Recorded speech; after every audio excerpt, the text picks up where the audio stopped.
gabi mga katindero. So ang atong oras karon alas 8 na mga katindero. So basta mga inaraw mga oras wala na kay mamalit no. So mingaw na kayo. Kung inaron gali atong buhaton ani kay mingaw naman kani nga time mo ni ting repack na to no. Sentral or mga katong asin nga sama sa sentral ibaligya katong repack tag dos sa asin repack katong tagagmay lang tag 5. Unya karon ang atong gi-repack is ang harina no kay wala mo gud kayo mo palit og tungag kilo pero naagi panalak sa napay mo palit.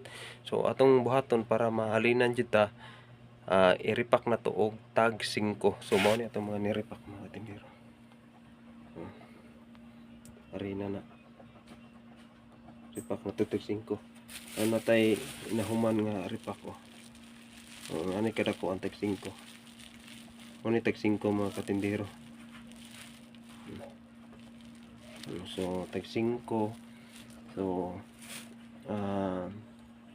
ang tungag kilo ana mga katindero ato po na siyang repakon og pre once mag-repack ta ato siya matagag mag-repack mas mo dako-dako gamay atong ginansya niya ana compare sa paliton jud nila og 1/2 kilo.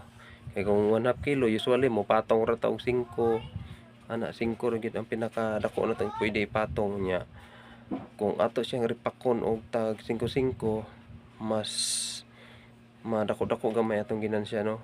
Gikan sa 5 ra unta kung i-1/2 na to mas mo ginansya tag mga 15 pesos atong maginansya niya sa 1/2 kilo. So ato lang gid siyang haguan og repack. Hago lang gid no kay ato pa man siyang igramo-gramo pag timbang-timbang ana usahay nga kanang kapoy na lang jud kay ato na lang bana-banaon. O patakahuman gamay pero nanalay gamay mga katindero kay isang ka kilo atong gi-repack no ya manam tad to. So isa ka maayong gabi o gamping kanunay mga katindero.